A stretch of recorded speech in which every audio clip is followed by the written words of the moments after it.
한 나라의 문자와 노래와 음식이 이웃의 일상 속으로 이렇게까지 파고든 적이 있었을까요? 일본의 젊은 세대가 한글을 익히고 한국 노래를 흥얼거리며 한국 음식을 찾아 걷는 사이, 일본 경제는 인플레이션의 파고 앞에서 요동치고 있죠. 부드러운 문화의 침투와 거친 경제의 경랑, 이 두 장면이 지금 동시다발로 펼쳐지고 있습니다. 먼저 거리의 풍경부터 보겠습니다. 도쿄 신주쿠 골목마다 한국어 간판이 늘었고, 김치와 떡볶이는 더 이상 낯선 음식이 아닙니다. 발효의 깊은 맛이 입을 사로잡았다는 평가가 쏟아지고, K-팝과 K-드라마는 대화의 접속사를 대신합니다. 무엇보다 눈에 띄는 건 한글의 확산입니다. 일본의 젊은 층은 한자를 거쳐 변환하는 입력 방식의 불편을 넘어서는 빠르고 직관적인 표기의 매력을 느끼고 있죠. 노래 가사를 정확히 부르고 싶어 한글을 외우고, 드라마의 미묘한 뉘앙스를 알고 싶어 기본 문장을 익힙니다. 새로운 외국어 학습이 아니라 생활 도구를 들여놓는 감각입니다. 문화의 교류는 장르를 가리지 않습니다. 한국 작가의 이야기와 일본 애니메이션 기술력이 결합된 작품이 세계 무대의 스포트라이트를 받았고, 일본의 대표 싱어송라이터 아이의 노래는 스트리밍 100억 회를 돌파해 기준을 새로 세웠습니다.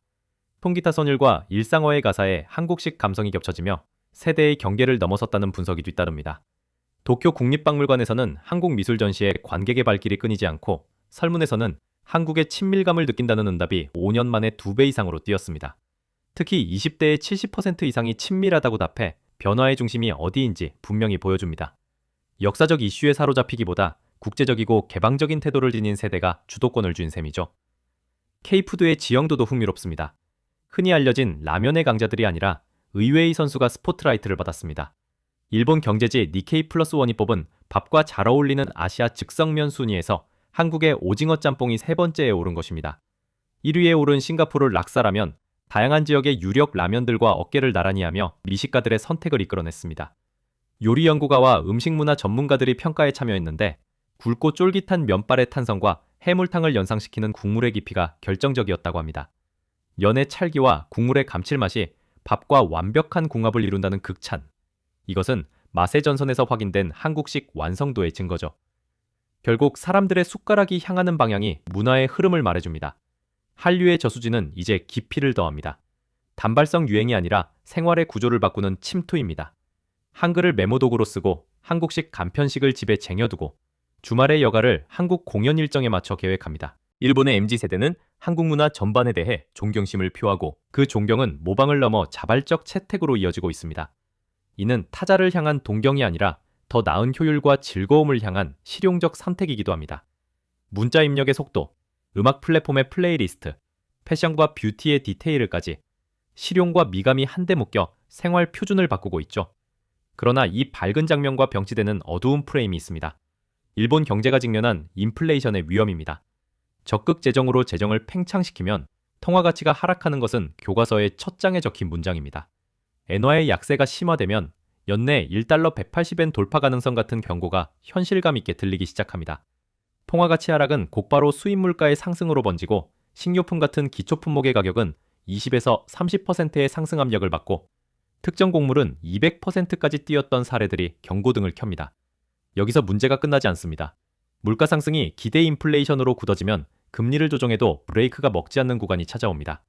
물가가 오르는 속도가 임금과 생산성의 개선을 압도하면 생활은 곧바로 궁핍화됩니다.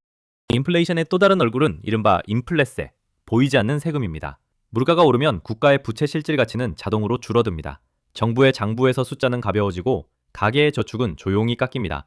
부채를 갚지 않고도 갚은 듯한 효과. 반대로 국민은 벌지 않아도 잃는 손실. 이것이 인플레세의 본질입니다. 그래서 자산 방어의 목소리가 커집니다.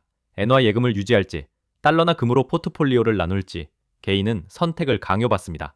물론 모든 선택에는 리스크가 따릅니다. 그럼에도 핵심은 현금의 구매력이 녹아내리는 속도를 이해하고 대비하느냐의 문제죠. 정치와 안보의 변수도 무시할 수 없습니다.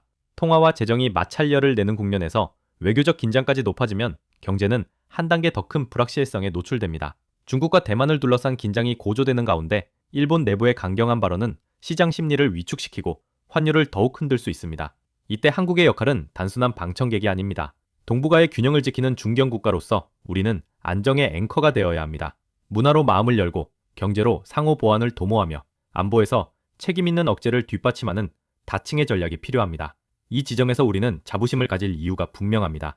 한글은 과학적 배열과 소리와 글자의 일치로 효율을 증명했고, 한국의 대중음악과 드라마와 미술은 세계가 공유하는 감정의 언어를 창조했습니다. 한국의 음식은 집밥의 위로와 외식의 설렘을 동시에 건넵니다. 일본의 젊은 세대가 이 가치를 알아보고 스스로 채택했다는 사실은 우리가 쌓아올린 품질과 진정성이 국경을 넘어 인정받았다는 뜻입니다. 이것이 바로 문화 안보의 힘입니다. 총과 탱크가 아니라 노래와 문자와 식탁이 이웃의 마음을 움직였습니다. 그 결과는 존중과 호감, 그리고 닮고 싶은 생활의 표준으로 나타났습니다. 동시에 우리는 이웃의 어려움을 남의 일로 치부하지 않아야 합니다. 인플레이션이 심화되면 동북아 공급망과 관광과 금융시장이 연쇄적으로 흔들립니다. 환율의 급격한 변동은 수출과 수입의 균형을 깨뜨리고 특정 품목의 가격 급등은 취약계층의 생계를 위협합니다. 그래서 한국은 통화와 재정의 신뢰를 지키고 물가의 기대를 안정시키며 에너지와 식량의 자립도를 높여야 합니다. 제조업의 경쟁력을 지키는 산업정책, 농업과 바다를 지키는 식량정책, 중소상공인의 비용을 낮추는 규제개혁, 이것이야말로 국력을 실물에서 받쳐주는 기둥입니다. 문화가 사람의 마음을 얻고 경제가 사람의 삶을 지탱하는 선순환을 완성해야 합니다. 한일 관계의 미래도 이 틀 안에서 다시 봐야 합니다. 서로의 강점이 서로의 약점을 메우는 상생의 구조, 이것이 동북아의 안정과 번영을 보장합니다. 일본의 MZ세대가 보여준 개방성과 실용성은 훌륭한 징검다리입니다. 그들의 플레이리스트에 한국어 노래가 들어가고 그들의 메모장에 한글이 남고 그들의 점심 식탁에 오징어 짬뽕이 오른다면 이미 마음의 국경은 낮아진 것입니다. 이 기회를 외교와 경제 협력으로 이어가야 합니다. 표준의 공동화, 규범의 조율, 인재의 교류, 그 모든 것은 신뢰라는 자본을 기반으로 합니다. 신뢰의 씨앗은 문화가 뿌리고 제도는 그 씨앗을 숲으로 키웁니다. 지금 한국은 시험대에 올라 있습니다. 우리의 문화가 이웃의 일상으로 스며드는 사이 우리의 제도와 정책도 세계의 기준이 되어야 합니다. 물가와 환율의 파고 앞에서 중앙은행의 독립성과 재정의 절제는 금과 같은 약속입니다. 청년의 기회는 혁신의 속도로 결정되고 노년의 안전은 복지의 정밀도로 보장됩니다. 국방은 억제의 신뢰로, 외교는 연대의 품격으로 완성됩니다. 이 모든 축을 견고히 세울 때 문화의 힘은 국격의 힘으로 이어집니다. 그래서 저는 말하고 싶습니다. 우리는 스스로를 더 엄격하게 단련할수록 더 크게 존중받습니다. 사랑받는 나라에서 신뢰받는 나라로, 신뢰받는 나라에서 의지받는 나라로 나아가야 합니다. 결국 질문은 간단합니다. 문화의 파도와 경제의 파고가 교차하는 이 순간, 우리는 무엇을 지키고 무엇을 넓혀야 할까요? 저는 분명히 답하겠습니다. 지켜야 할 것은 신뢰이고 넓혀야 할 것은 자유입니다. 신뢰가 통화 가치를 지키고 자유가 창의의 날개를 돋웁니다. 한글의 질서와 한국 문화의 감성, 한국 경제의 근면과 기술, 이 모든 자산을 정교하게 결합해 더 넓은 바다로 나가야 합니다. 이웃의 위기는 우리의 경계심을 세우되 마음의 문을 닫게 해서는 안 됩니다. 도움을 건넬 수 있을 때는 품격 있게, 경쟁해야 할 때는 공정하게, 방어해야 할 때는 단호하게. 이것이 국익을 지키는 길입니다. 오늘 전해드린 이야기의 무게는 가볍지 않습니다. 그렇기에 더 차분하게 묻겠습니다. 문화의 교류가 가져올 10년 뒤의 동북아, 인플레이션이 남길 생활의 결, 이 두 장면의 교차점에서 한국이 선택해야 할 방향은 무엇일까요? 저는 우리의 자신감과 품격이 해답이라고 믿습니다. 여러분은 어떻게 생각하시는지 댓글로 달아주세요.